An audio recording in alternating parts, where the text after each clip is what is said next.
Hi everyone. Welcome back to our channel. Are you curious about web frameworks?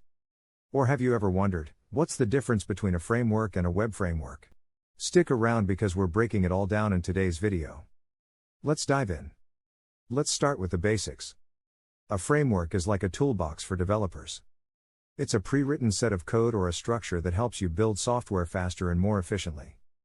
Think of it as the foundation or skeleton of a project. Instead of starting from scratch every time, you use a framework to simplify your work. Frameworks can be used for a variety of purposes, such as 1. Desktop application development. 2. Mobile app development. 3. Game development. Some popular frameworks include Net for general software development, TensorFlow for machine learning, Unity for game development. Now, a web framework is a specialized type of framework designed specifically for building web applications.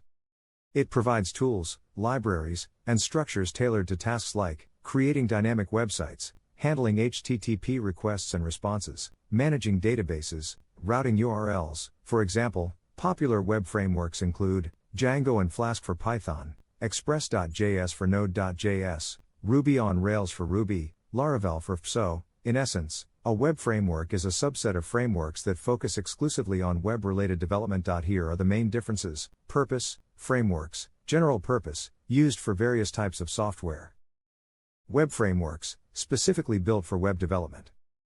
Features: frameworks may include libraries for anything from data processing to graphical rendering. Web frameworks include tools for HTTP handling, templating, and database management. Examples: frameworks, TensorFlow, Net, Unity.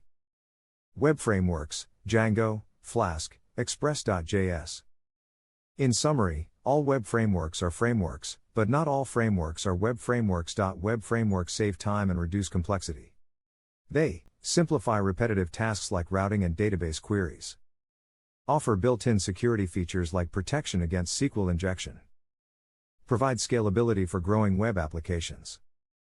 By using a web framework, you can focus on building the unique parts of your application instead of reinventing the wheel. That's it for today's video. Now you know what web frameworks are and how they're different from general frameworks.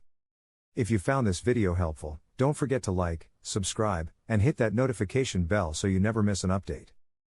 Got questions or suggestions for future topics? Drop them in the comments below. Thanks for watching, and see you in the next video.